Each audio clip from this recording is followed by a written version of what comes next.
Kembali lagi di Generasi Mecin. Sekarang kita udah pindah ke dalam nih. Udah adem sama narasumber-narasumber saya yang saya seperti kuliah hukum 6 SKS rasanya tadi ya.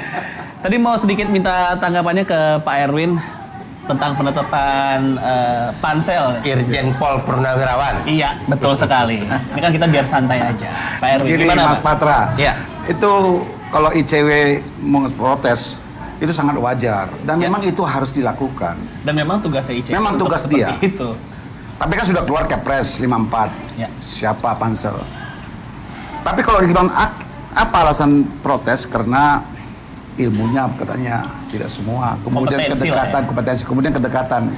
Kalau saya bilang kurang kalau di mana kedekatan itu memang ini orang ahli macam Yanti. Dia ahli loh. Karena dia ahli lah maka diperlukan oleh semua instansi. Polisi, jaksa bisa maju karena ahli itu loh. Ahli memberikan support. Jadi kalau memang ada mereka itu berkaitan dengan polisi karena ilmunya yang diberikan oleh polisi. Kalau ada mengatakan harus kompetensi pidana, ya memang ini berkaitan ke pidana. Tapi ini kan adalah politik. Ya. Tentu diperlukan seorang yang bisa melihat dari sisi psikologi politiknya. Mungkin dia tidak pidana, tapi ini adalah keputusan politik, dia harus melihat nantinya. Nah, diperlukan mungkin seorang ahli yang bukan pidana. Ada kan di antara 9 orang itu, ada memang saya lihat yang bukan pidana, tapi dia ahli dalam psikologi politik. Itu pertimbangan diperlukan mungkin. Nah, jadilah kalau protes, komplain atau ini kontrol itu jadikan sebagai kontrol, pendorong. Apa ketua KPK juga harus memikirkan faktor politik berarti dengan kata lain? Bukan, ini kan keputusan politik. Tentu segala sesuatu kan harus bisa cermati kasih makmur. Yang Harus dimaksudkan kasih Pak Erwin masukan. ini adalah pemilihan ketua KPK? bukan KPK, Bukan pansel. pansel. adalah sebuah keputusan politik, sehingga Oke. keputusan politik itu harus bisa mengcover Semuanya. semua kepentingan, Pak ya. Karena nanti kan akan diambil keputusan, harus dibaca. Ini kan semua menyangkut kepada politik hukum, politik negara, kan dia harus berkaitan ke situ. Tentu mungkin diperlukan dari satu sisi. Oke. Itu yang kalau menurut pendapat saya. Kalau Bang Atan, kalau perbedaan pembentukan pansel sekarang dibanding yang sebelum-sebelumnya, yang sekarang lebih bagaimana tanggapannya Bang Atan? Apa ada bedanya? Ya, kalau kita lihat ya, yang sebelumnya, sebelum ini, itu kan komposisinya semua perempuan. Makanya disebut sebagai Sri Kandi. Jadi Yang sebelum ini ya. Yang sebelum ini. Semua Tapi itu juga lahir karena satu jalan keluar dari tensi politik yang nggak selesai. Ya. Pada kubu pemerintah dan partai, mereka menginginkan komposisi yang seperti ini. Pada kelompok masyarakat, mereka tidak setuju. Oke. Akhirnya ini konfliknya terlalu panjang dan diambil jalan keluar, jalan tengahnya. Oke. Yang ini nggak diambil, yang ini nggak diambil, Jalan keluar tengah. dengan hal baru gitu ya. Oke. Tapi boleh saya langsung tanya? Boleh. Sudah coba dibuat inventarisir belum? Berapa orang yang pansel sekarang mantan pansel dulu? Ada dua. Tuti? Ada dua Mbak Bu Har sama Bu Seno. Yenti. Bu Yenti. Ya, itu yang Seno pernah ya? Oh, dia ketua. belum. Dia Belum. pernah jadi Dia PLT pejabat. pimpinan Ya, KPK. PLT. Oke. Bu Diani. Nah, Bu Diani juga ya? Bukan? itu Bu Diani berarti tiga Tiga, ya. ya. Bu Diani, Bu Har sama Bu Bu Yenti Tiga. ya.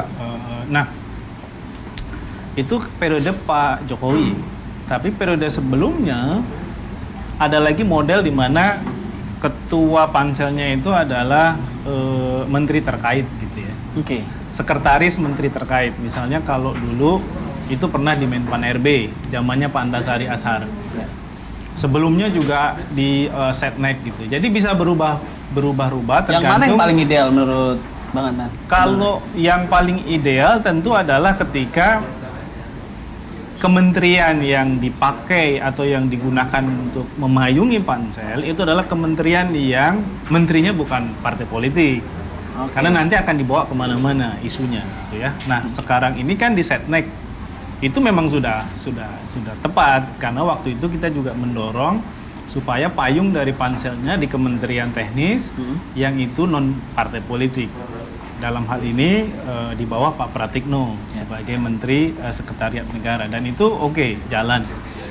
Tapi pada saat yang sama juga kita melihat ya, kalau pengen supaya IPK kita baik gitu ya, karena kan pemerintah juga menggunakan indeks persepsi korupsi nih untuk mengukur kemajuan dari pemberantasan korupsi di Indonesia. Oke. Dan targetnya itu sudah jauh gitu, muluk-muluk. Kita sekarang di poin 38. Itu artinya poin kita itu masih jauh dari harapan, karena kalau kita mau pakai IPK sebagai ukuran, indeks terbersih itu 100. Oke. Ya. Sejauh ini? Kita baru 38. Oh, jauh ya. Bahkan separuhnya saja belum. Belum ada. Ya. Nah, kalau kemudian kita bedah lagi, kenapa kita itu pelan-pelan saja majunya dari IPK? Ada dua alasannya sebenarnya. Satu, faktor persoalan korupsi di sektor politik. Itu di Indonesia itu yang jadi persoalan. Yang kedua, korupsi di sektor hukum. Artinya korupsi di sektor penegak hukum dan penegakan hukum. Nah, dua faktor ini yang menyumbang stagnasi IPK kita. Nah, kalau pemerintah melihat ini sebagai dasar untuk mengukur kemajuan pemberantasan korupsi, berarti KPK, kemudian kebijakan-kebijakan anti korupsinya diarahkan untuk membenahi dua hal ini. Oke. Nah, Jadi tapi lebih ke dengan faktor pencegahan ya sebenarnya. dengan konsep yang sekarang ada, ya kita tidak bisa membayangkan apakah KPK ke depan akan fokus di dua hal ini. Gitu. Oke. Nah, kalau kita melihat upaya-upaya penegakan hukum pada sektor politik dan hukum itu kan penuh dengan kendala dan persoalan. Ya. Resistensi partai itu sangat tinggi, kemudian persoalan di dalam partai juga yang berat gitu ya, untuk membenahi institusi mereka. Dari pertama ketergantungan terhadap pendanaan. Ini kan partai sekarang pendanaannya ini sedikit orangnya yang menyumbang tapi gede gitu. Ya. Sehingga pengaruhnya besar juga ke partai. Nah, yang ideal itu kan yang menyumbang banyak tapi sedikit-sedikit. Ya, ya. Sehingga yang menyumbang nggak memberikan pengaruh kepada kebijakan partai. Nah, ini yang jadi kendala kita hari ini. Nah, konsekuensi lanjutannya banyak. Partai jadi nggak demokratis karena penentunya itu adalah yang menyumbang besar. Jadi partai banyak fanboy ya. Ya, itu dia. Akhirnya seleksi kadernya juga bermasalah gitu ya. Nah, ini yang jadi isu besar kita di Indonesia hari ini. Yang kedua, problem di penegak hukumnya. Oke. Kita nggak punya indikator apakah upaya-upaya reformasi hukum itu juga menyentuh perbaikan pada integritas penegak hukumnya. Oke. Memang ada banyak perubahan. Contoh ya, kalau di polisi itu kan isu yang terkait dengan pelayanan publik, kayak ngurus SIM, STNK itu kan sekarang sudah mulai baik ya. Transparan, prosesnya juga jelas gitu ya. Meskipun ada hal-hal yang masih dipertanyakan oleh masyarakat. Ya. Oke, sebentar. Kita juga ada menu biar nggak terlalu serius. Silakan, Mbak. Oh iya. Aduh, ini kita nongkrong di restoran Makanan Pontianak nih. Ini karena kita di restoran Asik. Pontianak. Ini makanan Pontianak ya. Maka kita disuguhkan oleh makanan-makanan Pontianak, bener ya, Mbak ya? Berarti kopinya juga dari sana? Kopinya juga dari sana. Oh, rasanya luar biasa ini Iya. kopi.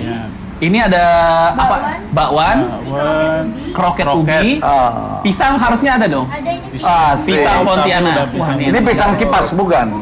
Oh, bukan pisang dengan kipas. keju. Waduh. Kalau Pontianak pisang Ini semua kipas. enak nih. Ini pasti semua Begini enak. ya. Dan Cane. roti cane Oh, roti juga. cane ada. Roti Jadi cane ada manis ya ini Pakai ya. roti cane pakai Oke. keju. Itu sambalnya untuk bakwan sama Sambal bawang sama kroket. Tapi kopinya paling oke, oke. enak. Saya juga sekali mau nanya, Mbak, ini kan ada dua tempat di Salo Inian ya. Iya. Bedanya yang restoran sama yang tempat ngopi apa nih? Sama aja, kita sama, cuma di sana untuk ngopi, di sini restorannya. buat Oh, sini ngopi. restorannya. Di sini makanan khas Pontianak semua. Oke, dan yang satu keren lagi Pak, tempat ini sering jadi tempat acara musik, bener ya? Betul Betul, sekali. saya Setiap itu. Sabtu sama Musik Jumat Sabtu. Jumat Sabtu. Tapi Jumat kalau Sabtu. ngopi di sini boleh kan? Boleh. Boleh. Ah. Oke lah, terima kasih Mbak. Kita mau Terima lanjut kasih, lagi. terima kasih, Oke, Mbak. kalau masih ada yang keluarin lagi ya Mbak.